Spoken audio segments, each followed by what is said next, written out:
Hello my dear friends, मैं विवेक कुमार रोजाना की तरह लेकर उपस्थित हूँ today's current affairs GK MCQs. साथियों, आज हम 13 जून 2020 वार शनिवार के करंट अफेयर की बात करते हैं। मेरे प्यारे साथियों, आज का करंट अफेयर शुरू करने से पहले हम बात करते हैं कल के हमारे क्वेश्चन ऑफ द डे के आंसर की। कल हमने क्वेश्चन पूछा था कि भारतीय प्रबंधन संस्थान यानी कि IIM लखनऊ के पूर्व निदेशक प्रीतम सिंह का निधन हो गया है। उन्होंने कौन सी पंचवर्षीय योजना में उच्च शिक्षा में संस्थागत प्रबंधन और नेतृत्व विकास की उपसमिति की अध्यक्षता की थी? ऑप्शन ए 7वीं, ऑप्शन बी 9वीं, ऑप्शन सी 11वीं और ऑप्शन डी 12वीं। तो मेरे प्यारे साथियों, अभी हाल ही में पूर्व निदेशक प्रीतम सिंह का निधन हुआ है और उन्होंने कौन सी उपसमिति की अध्यक्षता की थी, यानी कि कौन सा योजना था वह योजना थी 12वीं। ऑप्शन डी कल के क्वेश्चन का राइट आंसर था। जो 12वीं जो योजना है वह योजना थी कौन सी? 2012 से 2017 वाली। 2012 से 2017 वाली पंचवर्षीय योजना में शिक्षा में संस्थागत प्रबंधन और नेतृत्व विकास की उपसमिति के अध्यक्ष रहते प्रीतम सिंह।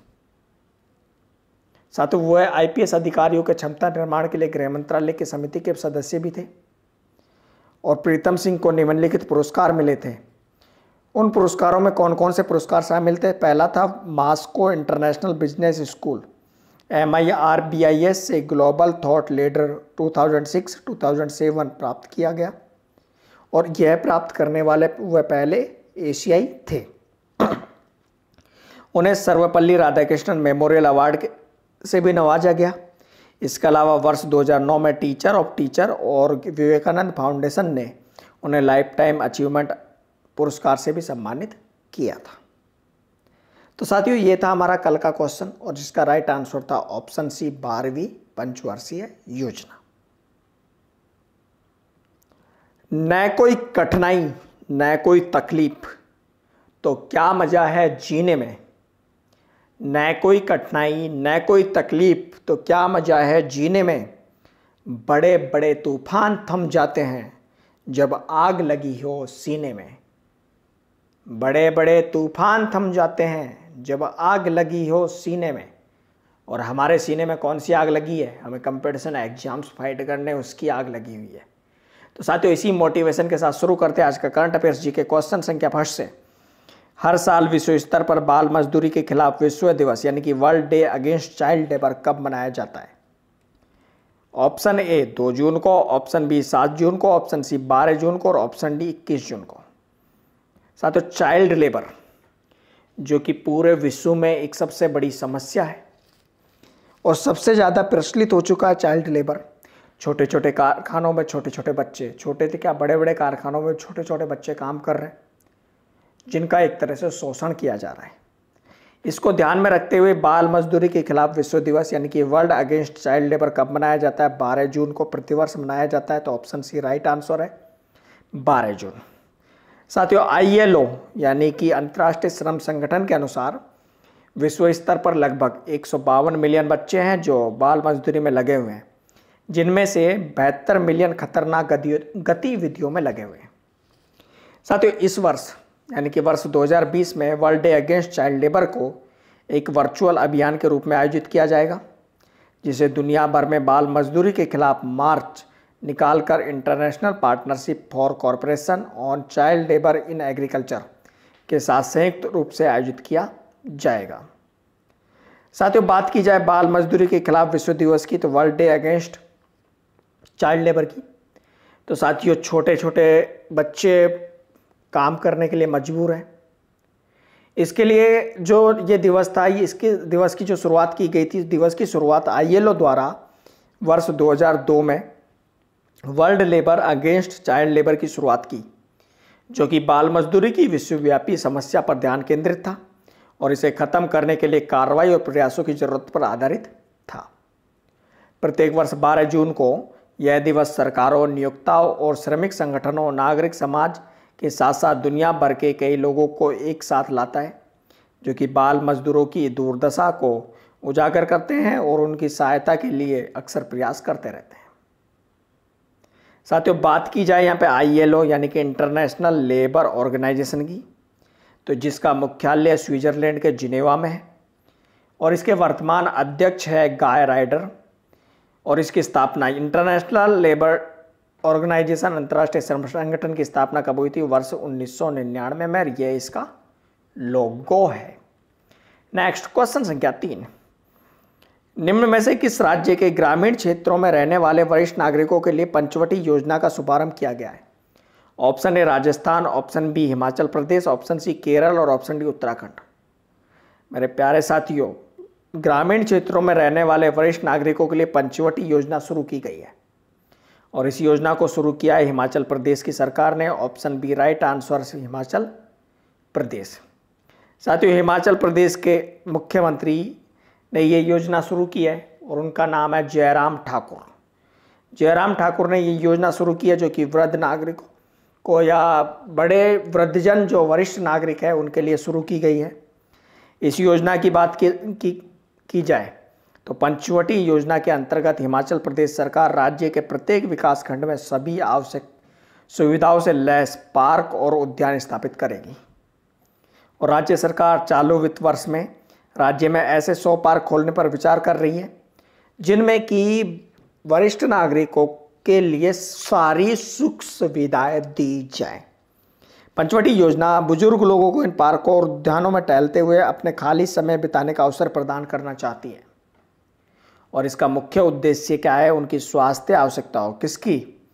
बुजुर्ग लोगों की स्वास्थ्य आवश्यकताओं को ध्यान में रखते हुए वरिष्ठ नागरिकों की जीवन प्रत्याशा में सुधार करना है। साथियों, यह जो योजना है, इस योजना को ग्रामीण विकास की मनरेगा योजना के तहत क्रियान्वित किया जाएगा। नेक्स्ट क्वेश्चन संख्या 3, भारत सरकार ने बांस आयात पर लगने वाले सीमा शुल्क को 10% से बढ़ाकर कितना कर दिया है? Option A 15%, option B 20%, option C 25%, option D 30%। तो साथियों, भारत सरकार, इंडियन गवर्नमेंट ने बांस पर आयात जो शुल्क लगता था 10%, उसको बढ़ाकर कर दिया है 25%। ऑप्शन सी राइट आंसर है, इसका 25% कर दिया गया है। और भारत सरकार ने ये जो सीमा शुल्क जो लगाया है, ये शुल्क बढ़ाने का निर्णय आत्मनिर्भर भारत अभियान के तहत घरेलू बांस के उपयोग को प्रोत्साहित करने के लिए किया है। आत्मनिर्भर भारत अभियान जिसके तहत 20 लाख करोड़ रुपए का पैकेज सरकार द्वारा दिया गया है। साथियों मेरे, भारत सरकार के इस कदम से एक समान दर का दुरुपयोग और दर संबंधी विवादों से बचने में मदद मिलने की उम्मीद जताई जा रही है। साथ ही साथ इससे जो अगरबत्ती बनाते हैं यानी कि MSME अगरबत्ती निर्माता जो हैं उनको भी फायदा मिलेगा। नेक्स्ट क्वेश्चन संख्या 4, निम्न में से किस राज्य के मुख्यमंत्री ने कोविड-19 महामारी के कारण अपनी आजीविका जुटाने में असमर्थ टेलर्स, नाई और वाशरमैन को वित्तीय सहायता प्रदान करने के लिए जगन्नान चेदोडू योजना शुरू की है?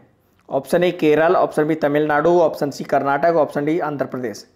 तो मेरे प्यारे साथियों, जगन्नान चेदोडू योजना जो शुरू की है वो किया आंध्र प्रदेश ने। ऑप्शन डी राइट आंसर है इसका। इस क्वेश्चन का आंसर क्या है? राइट ऑप्शन डी आंध्र प्रदेश राज्य। साथियों, आंध्र प्रदेश राज्य के मुख्यमंत्री है YS जगनमोहन रेड्डी, जिन्होंने यह योजना शुरू की है। योजना का नाम क्या है? जगन्नान चेदोडू। और यह योजना टेलर्स यानी कि दर्जी, नाई यानी कि बाल काटने वाला, वाशरमैन यानी कि धोबी कपड़ा धोने वाला, उनकी वित्तीय सहायता के लिए शुरू की गई है। यह जो योजना है, इस योजना के लाभ क्या है? इस योजना के अंतर्गत 60 वर्ष से कम आयु के 2.47 लाख लाभार्थियों को 10,000 रुपये की एक मुश्त वित्तीय सहायता प्रदान की जाएगी। इसमें 82,347 धोबी, 38,767 नाई ब्राह्मण और 1.25 लाख दर्जियों को वित्तीय सहायता प्रदान की जाएगी। नेक्स्ट क्वेश्चन संख्या 5, किस राज्य में पूर्वी नौसेना कमान ने गहरे पानी में बचाव कार्य को अंजाम देने वाले deep submarine rescue vehicle DSRV complex का अनावरण किया है? Option A Andhra Pradesh, option B Gujarat, option C Tamil Nadu, option D Kerala. तो मेरे प्यारे साथियों, DSRV का जो अनावरण है वो कहाँ किया गया है? आंध्र प्रदेश में, आंध्र प्रदेश राज्य के विशाखापट्टनम में। साथियों, इसकी बात की जाए क्वेश्चन की, तो आंध्र प्रदेश के विशाखापट्टनम में पूर्वी नौसेना कमान ENC में गहरे पानी में बचाव कार्य को अंजाम देने वाले डीप सबमरीन रेस्क्यू व्हीकल यानी कि DSRV कॉम्प्लेक्स का अनावरण किया गया है और ये DSRV कॉम्प्लेक्स है। साथियों, इसमें एक चीज़ आती है, शामिल होती है कि इस कॉम्प्लेक्स में शामिल की गई नई पनडुब्बी बचाव प्रणाली को समायोजित करने और राज्य में बचाव के लिए तैयार रहने और DSRV परिसंपत्तियों को संग्रहित करने के लिए डिजाइन किया गया है। भारतीय नौसेना जो है इसने इस तरह की 2 ऐसी प्रणाली को शामिल किया है जो भारत के पूर्वी और पश्चिमी तट पर पनडुब्बियों को सुरक्षा कवर प्रदान करेगी। साथियों, आता है गहन जलमग्न बचाव वाहन जो कि DSRV ने विकसित किया है और DSRV ने ये वाहन विकसित किया है। DSRV प्रणाली में पनडुब्बी बचाव पोत, दूरस्थ संचालन वाहन और साइड स्कैन सोनार और संबंधित उपकरण लगे हैं। इसमें डूबे हुए पनडुब्बियों से बचाए जाने के बाद पनडुब्बी से दबाव हटाने के लिए गोताखोर अपघटन कक्ष और हाइपरबैरिक चिकित्सा उपकरण लगे हैं। इसके अलावा ये दूर दराज के स्थानों पर पनडुब्बी बचाव कार्यों को सुविधाजनक बनाने के लिए हवाई या सड़क मार्ग से भी ले जाया जा सकता है। नेक्स्ट क्वेश्चन संख्या 6, किस भारतीय संगीतकार और ऑस्ट्रेलिया के कलाकृति संगीत संगठन की संस्थापक को medal of the Order of Australia से सम्मानित किया जाएगा? ऑप्शन ए अनामिका अंगुली, ऑप्शन बी प्रज्ञा शेखर, ऑप्शन सी शोभना शर्मा, ऑप्शन डी शोभा शेखर। तो मेरे प्यारे साथियों, भारतीय संगीतकार और ऑस्ट्रेलिया के कलाकृति संगीत संगठन के संस्थापक कौन है? शोभना शेखर, जिन्हें की medal of the Order of Australia award से सम्मानित किया जाएगा। तो राइट आंसर है इसका Shobhana Shekhar, option D right answer Shobhana Shekhar. साथियों, भारतीय संगीतकार और ऑस्ट्रेलिया की कलाकृति संगीत संगठन की संस्थापक शोभना शेखर इस अवार्ड से सम्मानित की जाएंगी। मॉन्ट्रियल स्थित यूनिवर्सिटी ऑफ मेलबर्न की कलाकार और लेक्चरर को क्वीन के जन्मदिन की साल 2020 की सम्मान सूची में शामिल किया गया है। साथियों, इन्हें जो ये अवार्ड है समुदाय और देश के लिए उनकी सेवा के लिए मेडल ऑफ द ऑर्डर के लिए चुना गया है। मेरे प्यारे साथियों, बात की जाए इस अवार्ड की, medal of the Order of Australia की, तो medal of the Order of Australia में समुदाय या वैश्विक अथवा घरेलू स्तर पर किए उत्कृष्ट योगदान करने वाले व्यक्तियों को प्रदान किया जाता है। और इसके अलावा यह है ऑस्ट्रेलियाई नागरिकों और अन्य व्यक्तियों को उपलब्धि या मेधावी सेवा के लिए मान्यता देने के लिए भी स्थापित एक शिष्टाचार का सम्मान है। नेक्स्ट क्वेश्चन संख्या 7, योजना आयोग के पूर्व सदस्य ए वैद्यनाथ का निधन हो गया है। वे कब से कब तक योजना प्रभाग के सदस्य रहे थे? ऑप्शन ए वर्ष 1962 से 1972 तक, ऑप्शन बी वर्ष 1966 से 1976 तक, ऑप्शन सी वर्ष 1970 से 1980 तक और ऑप्शन डी वर्ष 1972 से 1982 तक। तो मेरे प्यारे साथियों, ए वैद्यनाथ योजना प्रभाग के सदस्य कब रहे थे? 1962 से 1972 तक, ऑप्शन ए राइट आंसर वर्ष 1962 से 1972 तक। वह योजना आयोग के परिप्रेक्ष्य योजना प्रभाग के सदस्य रहे थे।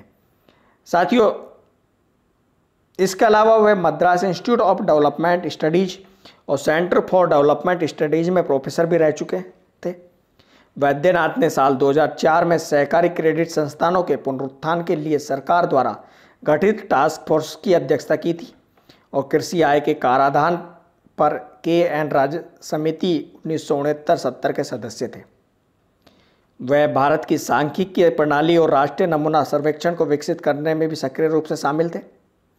और डॉक्टर वैद्यनाथ उस दौरान भारतीय रिजर्व बैंक के केंद्रीय बोर्ड के सदस्य थे जब वो नवंबर 2008 में मुंबई के ताज होटल पर हुए आतंकवादी हमले में बचे लोगों में से शामिल थे। नेक्स्ट क्वेश्चन संख्या 8, क्रेडिट रेटिंग एजेंसी S&P ने भारत को क्या सॉवरेन रेटिंग दी है? Option A AAA, option B AAA-, option C BBB और option D BBB-। S&P standard and Poor's जिसने कि भारत को सॉवरेन रेटिंग दी है और भारत को ये सॉवरेन रेटिंग जो दी गई है वो रेटिंग दी गई है BBB-। Option D right answer BBB-। Rating agency ने कहा क्या है? रेटिंग एजेंसी ने कहा कि भारत की अर्थव्यवस्था और राजकोषीय स्थिति के जल्द स्थिर होने की संभावना है और जिसके कारण होगा क्या कि 2021 में भारत में सुधार दिखने की उम्मीद है। और यह सब जो हुआ ये कोविड-19 के कारण हुआ है। कोविड-19 महामारी के नियंत्रण के बाद भारतीय अर्थव्यवस्था पुनर्जीवित हो जाएगी, ऐसी संभावना S&P, स्टैंडर्ड एंड पुअर्स जो क्रेडिट रेटिंग एजेंसी है उसने जताई है। नेक्स्ट क्वेश्चन संख्या 9, किस स्थान के यूरोपीय कप विजेता डिफेंडर टोनी ड्यून का निधन हो गया है? Option A Australia, option B Manchester United, option C Virginia और ऑप्शन डी स्पेन। तो मेरे प्यारे साथियों, अभी हाल ही में यूरोपीय कप विजेता डिफेंडर टोनी ड्यून का निधन हो गया है और वो कहाँ के थे? मैनचेस्टर यूनाइटेड के। ऑप्शन बी राइट आंसर था, मैनचेस्टर यूनाइटेड। टोनी ड्यून ने वर्ष 1960 में आयरिश क्लब सेलबोर्न को छोड़कर मैनचेस्टर यूनाइटेड क्लब ज्वाइन किया था।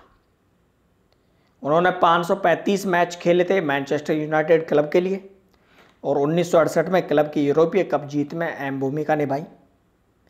उन्होंने 13 साल तक कैरियर रहा उनका और 1969 तक में अमेरिका क्लब डेट्रोइट एक्सप्रेस के साथ उनका फुटबॉल के खेलने का कैरियर खत्म हो गया। और आज का अंतिम क्वेश्चन और नेक्स्ट क्वेश्चन संख्या 10 की नवीनतम क्वेक्रेली साइमंड्स क्यूएस विश्वविद्यालय रैंकिंग के अनुसार शीर्ष 200 में कितने भारतीय संस्थान हैं? Option A 3, option B 5, option C 7 और ऑप्शन डी 9। क्यूएस मतलब वर्ल्ड यूनिवर्सिटी रैंकिंग, इसके अनुसार शीर्ष 200 में कितने संस्थान शामिल हुए? 3 संस्थान, 3 भारतीय संस्थान। ऑप्शन ए राइट आंसर है, 3 भारतीय संस्थान। और यह जो रैंकिंग है, यह ranking QS world university ranking विश्व उच्च शिक्षा सलाहकार क्वेक्रेली साइमंड्स क्यूएस द्वारा जारी की गई है। Massachusetts institute of technology MIT लगातार 9वें वर्ष शीर्ष पर रहा और इसके बाद दूसरे नंबर पर स्टैनफोर्ड विश्वविद्यालय और तीसरे पर हार्वर्ड विश्वविद्यालय का स्थान था। भारत की बात की जाए तो 200 जो रैंकिंग थी, भारत में 3 भारतीय संस्थानों को जगह मिली 200 तक में। पहला जो स्थान मिला वो IIT बॉम्बे को और उनको मिला 172वां स्थान। दूसरा मिला IISc बेंगलोर को, वो मिला 185वां स्थान और तीसरा IIT दिल्ली को मिला 193वां स्थान। तो मेरे प्यारे साथियों, ये था आज का हमारा करंट अफेयर्स GK। और आज का हमारा क्वेश्चन ऑफ द डे है कि international weight lifting federation IWF ने संजीता चानू को डोपिंग के आरोपों से मुक्त कर दिया है। वह किस खेल से संबंधित है? Boxing, shooting, weight lifting, wrestling. और मेरे प्यारे साथियों, इस क्वेश्चन का आंसर आपको कमेंट बॉक्स में देना है, हमें आपके उत्तर का इंतजार रहेगा। साथियों, वीडियो अच्छा लगा हो तो प्लीज़ लाइक ज़रूर कर दीजिए, क्योंकि हमारा वीडियो अच्छा तो लगेगा अगर आप पूरा देखेंगे तो। और साथियों, इसके अलावा हमारे YouTube channel UV computer science को सब्सक्राइब भी कर दीजिए। थैंक यू सो मच, धन्यवाद। मिलते हैं एक नए वीडियो के साथ हमारे YouTube channel UV computer science पर। तब तक के लिए हमें आज्ञा दीजिए।